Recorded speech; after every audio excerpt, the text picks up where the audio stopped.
subjects. Right. So I've just been emailing, contacting a lot of people, and the variety has been pretty expansive. So that's how it got started. It was kind of by chance almost that I started doing those kind of videos. It like to like the one thing like from the UK. Here's the difference between like you and I. Your accent, you're able to say things, and even though you may not be correct, people are going to give you an air of, it sounds right. See, for me, it's the opposite. Because I have a southern ring to my voice, I'm instantly wrong. You know what I mean? Yeah, I know exactly what you mean. And it's the funniest thing because like I could say him, Steve, and actually let's talk all day long. Anything. It just sounds like it's right. And then for some reason, I like 2 + 2 is 4. Just because I have a twin, people are like, "You sure?" Yeah. That sounds stupid. It's right though, ain't it? Let me that. It's true. Jim. Yeah. Yeah. Let me swap out. Yeah. Totally. Hey, how's it going? It's going to blur out of existence now. What's up, man? Jim, how's it going? Hey, drinking. You look drunk. Drunk. I'm drunk, Steve. Yeah. Thank you very much. Keep a little distance between you two. You know. There's enough room for Jesus. We might get demonetized if you guys even get closer. How big is it? By the way, it is a little choppy. So maybe if you can move it just a little bit, it's starting to have that Marriott Wi-Fi connection thing going on. Sorry. Will you do me a favor? Yeah. Will you see Man, don't you wish you were here? Rachel has come up. Yeah. I would love to be there having a beer with you guys. Shit, yeah. Or a few beers in my case. Who has just one? Yeah. We're at intermission. We're going to the rationality rules, and Rachel Oates will. Everybody's like a little bit everywhere. They're down the lobby. Maybe deal on. You have to go corralling. Card games. Yeah. I was gonna say card games. The only thing, if I don't, I will, because people, Steve, he'll be expecting that you're gonna go after him with the argument. I shouldn't tell him. Maybe I should just be like, "Come on, sit down," and Steve, you can say what you want to say. I didn't know Steve. Do you guys know what they're talking about? It's breaking up for me. I can't really understand what they're saying. Well, I can understand myself perfectly. Jim's drunk. You need to refresh. Oh, Jim's that I understood. Yeah, drunk Jim, I understand. I speak drunk, so I have no issue with that. It's just the connection's bad. Yeah. So what's new with you, Steve? We wait on. Nothing. I was actually interested in that vegan ethical argument that Alex was talking about earlier. Because my sister, I don't know if you know this, but I think Kyle does. But my sister is an ethical vegan. Even though I have not talked to her in several years. I think the ethical argument is almost unassailable. I think it's a really good argument, actually. It is. But are people convinced by it? That's up to the individual, right? I'm not convinced by it because I eat meat, but it is a very, very good argument. At least we'll give that where credit is due. Yes, right. You know, it is almost unassailable.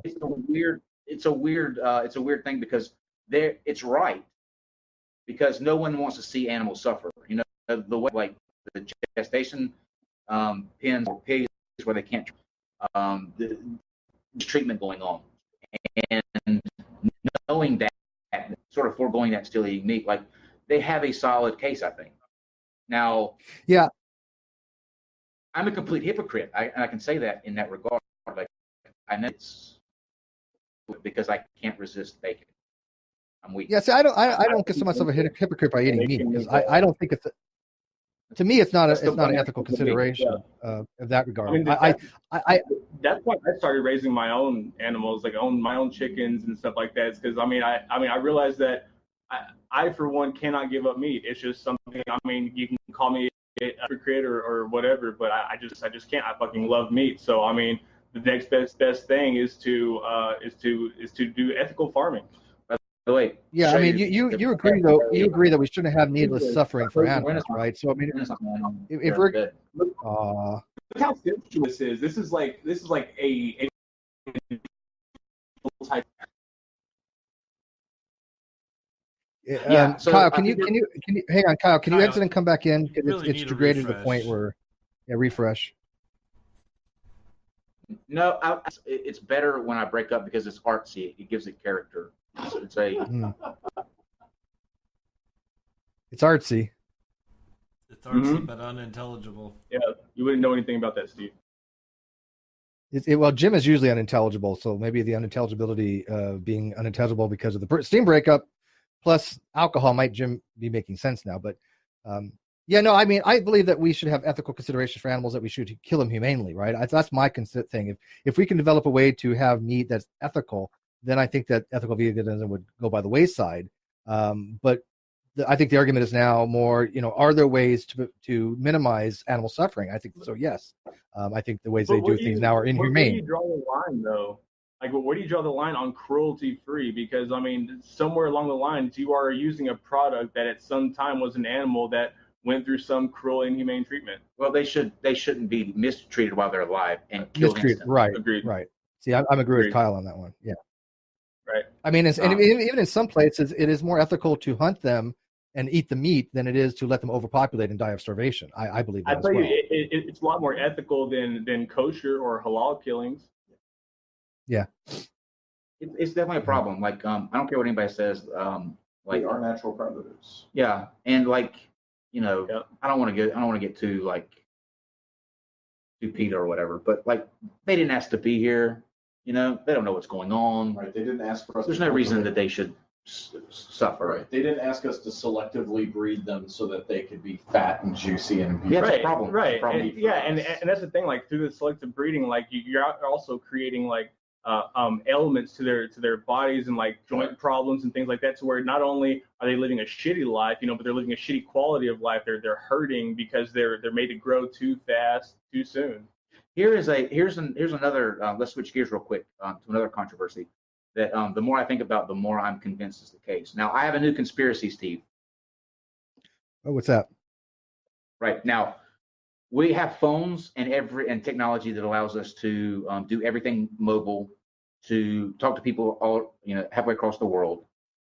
Technology has expanded infinitely in years. Now, why are we still running cars on gas? Yes. Yeah. That's not a conspiracy, I don't think. There's two reasons for that. One, gas is pretty plentiful. It's easy to actually produce and refine and distribute, and it also has a very high power density. Different energies have different energy densities, and where you get more bang for your buck, so to speak, for something that is something like gasoline, because it's an explosive, than you would for other types of. I mean, you could run it off like grease, but it's not as energy efficient as something like gas. That's the reason why. We have a robot. We have a robot that I have seen that is capable of, when tomatoes are falling at lightning speed, smacking out green ones, red ones, green ones, smacking it out like quick as shit. You can't tell me that we can't build an engine that can run on anything other than gas. It's because of the lobby. I tell you this. Hang on, Jim. I am convinced that we have carburetors that could get efficiencies up to about 200 miles per gallon. I believe this. I'm really actually convinced we have the technology right now to make cars that are that energy efficient off gas. The reason we don't, going in the wrong direction because it's not profitable for them to do so.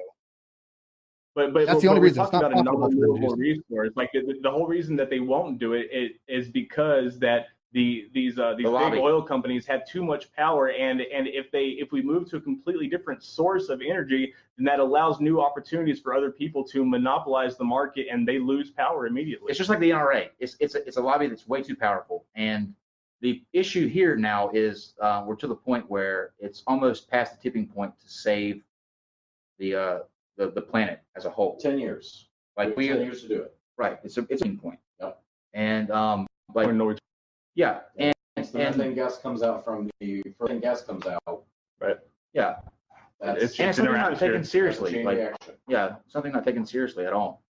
Oh. Yeah, and the other problem with cars, we have energy, we have electric cars, but the biggest problem with electric cars is storage. You need some kind of battery to store the electricity, and batteries are heavy because, again, energy density. So in order to have a battery that has that much ability to store enough energy just so you can have high current come out of it, it's going to be very, really heavy. So it's kind of a trade-off. The bigger battery you have, the heavier you are, the more energy you need to make the car go. So we need to develop, what we need to do is develop better density technology for batteries. They have what's called hydrogen batteries that some buses have run on. Sure. Those are the way to go. They're the 5th generation.